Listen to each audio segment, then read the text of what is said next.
რუბრიკაში ავტომობილი დავემგზავრებით მსახიობ კახა მიქიაშვილს. როგორ ხარ? გადასარევად, დავთ. მზად ხარ ჩემთან ერთად რომ გაიარო თბილისის ქუჩებს? მზად ვარ, შევეჭიდო ამ მძიმე მისიას. აბა ვნახოთ როგორი მძღოლი ხარ. შევეცდები, დღეს განსაკუთრებით მომუნდა.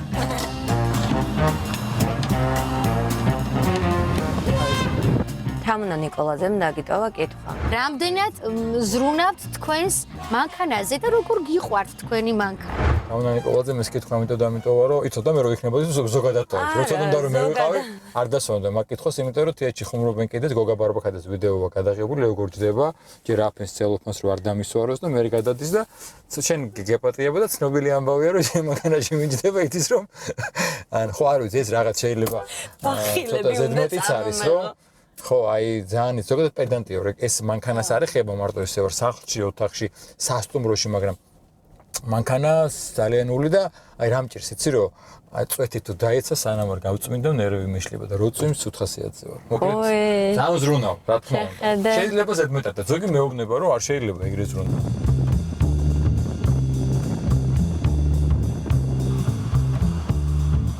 როგორი მძღოლი ხარ? არ ვარ კანონდამრღვევი მძღოლი, მომსვლია რამდენჯერმე გაუთვალისწინებელი ჯარიმა, მაგრამ სულ ვცდილობ რომ არ დავარღვიო. იმაზე კი არ ვდარდებ რამდენს ვიხდი. იმაზე რომ რატო დავჯარიმდი, არ მიერ სტატისტიკაში აისახოს რომ მაგ ჯარიმა, არ მოყვარს რა. კონფლიქტური ადამიანი არ ვარო. მე ძალიან კონფლიქტური ვარ. კონფლიქტური ხარ?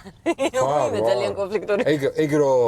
ეგ ჩემს მეგობრებში რო თქვან თეატრში ან სამსახურში გავუკვირდება. რაში გამოიხატება ეს კონფლიქტურობა? იცი რა, ფიცხი ვარ, ძალიან.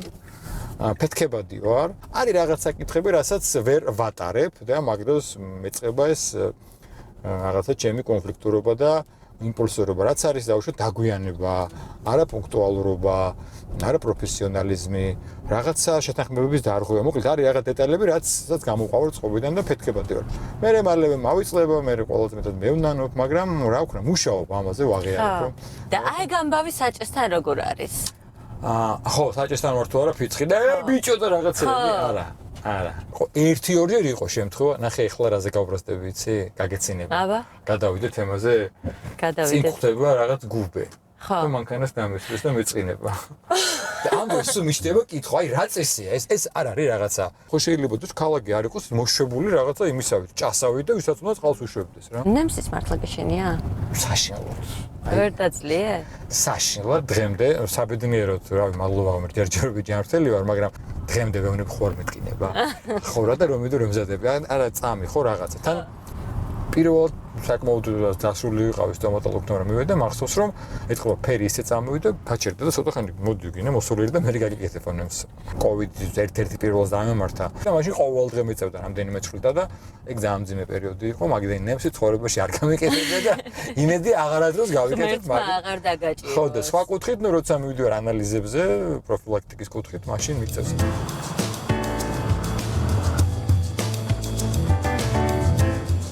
არ სვამ, არ ეწევი, ხო, ანუ არაფერს რაც მავნებელია არ აკეთებ. დამცენოდა ხოლმე ჯაბაკელაძე რომ ჯანმრთელი სიკვდილი გინდა, მაგრამ არ ვიცი.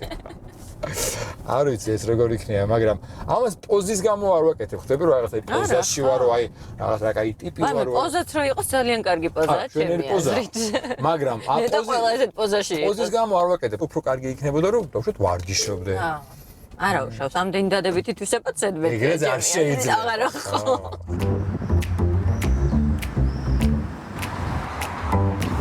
მსახიობი არავინ ყავს ოჯახში. არც ოჯახში და არც ახლო გარემოცვაში და არც მეცაც გეტყვი, მე საკმაოდ დასრული ვიყავი პირველად რო წავედი თეატრში. დრო შევედი ჯერ ხომ ვინუსხი რაღაც ხაპრული თეატრით, მე ლორჟაში ვიცხედი და უცებ გამოვიდა პატონი კარლო საკანდელისა და მურმან ჯინორია, რომელიც ტელევიზიაზე ცოცხლად ნახე ეს და ახლოს ვიყავი სცენასთან და აუ მეთქი ეს რა ხაპრული ამბავია. ესე იგი პრემიერის წინა ღამესო არასდროს მძინოს და თუ მძინოს სიზმარში ვნახულობ იმას რომ შემეშალა. სადღაც შევორდი. არა ამხელა სტრესში ხარ წარმომიდგენია. ესეა მე მგონი ყველა მსახიობი, ხო აი პრემიერის წინა ღამეს ვერ ვიძინე. ზოგადად მე ძილთან ესე მაქვს რომ რამე მნიშვნელოვანი ხდება მეორე დღეს ვერ ვიძინე. როკიას გეუნებოდი გადმოდი. აი დებილური წეს გამოსულობ. ეს უფრო შედათ ვიქნებ. ეს იმ ბუბის დამსახურება სხვათა შორის. იქითაც იქნება. ეხლა რომ ვივლი, უფრო მშვიდად ვივლი. შო, ეხლა მშვიდად იქნები. არა, სახლამდე მაინც დაიხრო სადღაც. სცენაზე რამე ისეთი უხერხული დაგმართნია? ასე ცეკვავდა, ისე დავარდი. ვაი, მეთქი რაღა ადგებოდა. მიფიქრეს რომ ოჩახრა კაი დათმული იყო. თავარი დამოვიზდო, დანა გავიყარე. შრამი. სლაპარაკო. კავკასიური ცარცის ერთ-ერთი პრემიერა იყო, საპრემიერო ჩვენება და იქ ვიყენებ დანას და არ ვიცი რა მოხდა, ну, საერთოდ ესეთ რომ ბლაგუდება დანა რა. არ დაბლაგდა და ესე იმაზე იყო, რა ქვია, ღილაკზე გაიხსნა და რომ მოვიხარე და შემერჯო. კიდე კაი ვიგძენი რომ შემერჯო და გავჩერდი, თორე ის რომ მათ შესული იყო ავიო და ფილტვში. და ხვდები რომ სისხლი მომდის, სცენას ვერ გავაჩერებ. განვაგრძე სცენა, შემოქმედებითი შრამი დავიტოვე. ხო, რომელიც მთელი ცხოვრება გემახსოვს. მე ვფიქრობ, რომ ნემსის შიში მოგონილი ამბავი. უბრალოდ ყურადღების ცენტრში გინდა ყოფნა და ვითომ გეშინი. რა ხდება, იცი ნახე, რომ ვიცი რომ უნდა მიჩვიდოს, იმიტომ ეშინი. მინდა რომ შემდეგ სტუმარს დავუტოვო რამე კითხვა მანქანასთან დაკავშირებით. სეზონის ბოლო გადაცემის სტუმარს.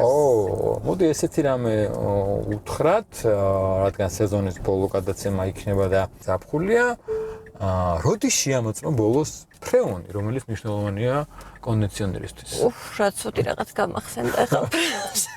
რატო დავსვით ეს კითხვა? შეიძლება არ ახსოვდო და შეამოწმოს. აი მეც გამახსენდა ახლა და მე შევამოწმე. აჰა, ზოგადად მაგებელია. შენ წაგეხმარება ჩემი შეკითხვა. ძალიან დიდი მადლობა, ძალიან საინტერესო რესპონდენტი იყავი და ძალიან საინტერესო იყო ჩვენთან საუბარი. მადლობა შენ. კახა მიქიაშვილი. მადლობა წარმატება და მშვიდობიანი მგზავრობა ყველას. მადლობა, ასევე წარმატება.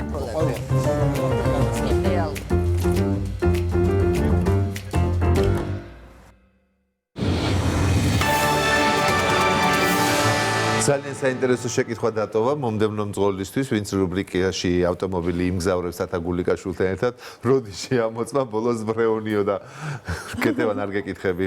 არა, მე არ მკითხები, იმიტომ რომ მძღოლი არ ვარ, შესაბამისად ვერ გიპასუხებ. ვინც მძღოლია გვერდზე, კახას გვერდზე, დაცხა იმასაც ათაგულიკაშვილსაც ეკითხვაო, მე არ მკითხაო და სიმართლე რომ გითხრა, ძალიან მნიშვნელოვანი კითხვა არის ეს და მაინტერესებს მომდევნო რუბრიკაში ვინ იქნება მასთან ერთად ამჯერად ავტომობილში და რას უპასუხებს? და თანაც ეს იქნება სეზონის ბოლო გადაცემა. კი ბატონო. ახლა კი რუბრიკა და